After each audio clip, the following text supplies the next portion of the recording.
Je vous présente ma nouvelle chaîne YouTube qui va parler de bricolage, de musique, de cuisine et bien d'autres choses. Alors, c'est des passions que j'ai au quotidien. Je vais aussi vous parler de sport. Et aujourd'hui, cette vidéo, elle va concerner le bricolage. Donc, je vous parle de la cheville moulie, comment installer une cheville moulie et les précautions qu'il faut prendre pour l'installer. Et je vais vous montrer ça tout de suite. Je vous montre comment monter une cheville moulie. En fait, ici, vous avez la pince, comme je vous montre ici.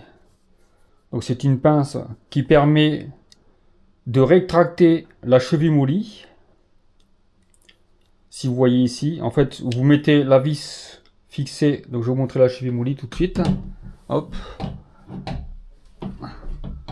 Donc, je sais pas si vous voyez ici, j'ai la cheville moulie qui est là. Voilà. Vous voyez. Vous voyez, en fait, vous faites un trou au niveau du placo. En fait, les chevilles moulies, c'est pour mettre dans du placo. Et en fait, vous avez ici la cheville moulie. Donc, en fait, quand vous, avec la pince, vous la mettez ici au niveau de la vis. Et ça, vous voyez qu'il y a deux bords. Il y a des pattes comme ça sur le côté. Vous voyez. Et ça va se rétracter. Et donc, derrière, ça va tenir la cheville moulie de manière à ce qu'elle sorte plus. Mais d'abord, il faut faire un trou. Comme là, vous voyez, j'ai fait un trou. Là, je vais la remettre. Hop. Voilà. Là, elle n'est pas assez bien mise, mais avec un marteau, je vais la rentrer avec un marteau. Je vais taper un peu dessus avec le marteau pour pouvoir fixer la cheville moulie. Donc, vous voyez que j'ai mis ici les chevilles moulies. Elles sont mises à l'intérieur. Donc, j'ai tapé, j'ai enlevé les vis pour les taper, pour les mettre à l'intérieur. Ce que je vous conseille quand même, c'est de pas... Il faut que ça rentre un peu juste quand même. Il ne faut pas que ce soit trop large. Donc là, j'ai tapé avec le marteau pour les mettre à l'intérieur. Vous voyez qu'elles sont à l'intérieur. Et maintenant, je vais mettre les vis. Parce que pour fixer la cheville moulie, il faut mettre la vis. Donc vous vissez la vis le plus loin possible, tant que vous pouvez. En laissant quand même un petit écart entre vous voyez, entre le bord de la cheville et la vis. Donc là, je vais mettre la deuxième ici. Vous voyez. Donc là, je vous montre. J'espère que vous voyez bien ce que je fais. Normalement, vous voyez bien. Donc ici, hop. Donc là, je visse. Voilà. Voilà. Normalement, là, c'est bon. Donc, je vais prendre la pince. Et je vais essayer de le faire en même temps et de filmer. On va voir si je vais y arriver ou pas. Pas sûr. Parce que normalement, il faut quand même les deux mains. Mais bon.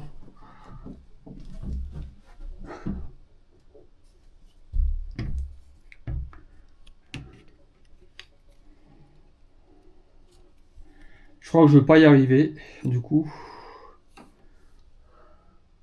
Donc, normalement, vous voyez, il faut... Hop. Donc, du coup, là, je pourrais pas... j'arriverai pas à tenir la caméra. Donc là, vous voyez, normalement, vous mettez ça et vous pincez, avec les deux bras, là, vous avez ici le truc. Normalement, hop, je vais essayer de le faire en filmant, mais... Non, j'y arriverai pas. Vous voyez, normalement, vous serrez et normalement, ça ramène, mais là, j'arrive pas. Donc voilà, vous voyez que là, c'est serré. Là, ça bouge plus, vous voyez. Et comme c'est pour fixer un petit boîtier de distribution, j'ai pas besoin de plus, j'ai pas besoin de serrer plus. Il n'y a pas énormément de poids, c'est très léger. Vous voyez, c'est ça qui va venir, c'est ça. C'est ce câble-là qui va venir à l'intérieur avec cet adaptateur SFP+, qui va être fixé à l'intérieur. Et donc là, là, c'est fait, donc c'est serré. J'ai plus qu'à mettre le boîtier. Et voici, donc j'ai monté le boîtier de distribution, vous voyez, avec la fibre optique qui arrive en bas. Donc vous voyez, si je déconnecte, hop, vous voyez, hop. Donc, vous avez ici bien le connecteur SFP+. Voilà. Voilà, vous voyez. Ça se déconnecte. Je peux le déconnecter. Vous voyez, boîtier de distribution bien installé. Vous voyez que c'est impeccable. Ah, vous voyez, la fibre optique arrive là. J'ai eu pas mal de, j'ai eu du mal à la mettre, hein, la fibre. Franchement, là, parce qu'il faut enrouler, etc. Enfin, voilà, et puis c'est fragile, donc il faut vraiment faire attention à ce que que la fibre, elle se casse pas, quoi. Donc, en fait, c'est pas facile. Voilà. Je vous ai montré comment installer une cheville moulie et les précautions qu'il fallait prendre pour l'installer. Une vidéo, je pense, qui va peut-être vous intéresser. N'hésitez pas à vous abonner. C'est une nouvelle chaîne. Partagez la vidéo si d'autres personnes de votre entourage s'intéressent à comment monter une cheville moulie. Et je vous dis à très bientôt pour une autre vidéo. Ciao, ciao!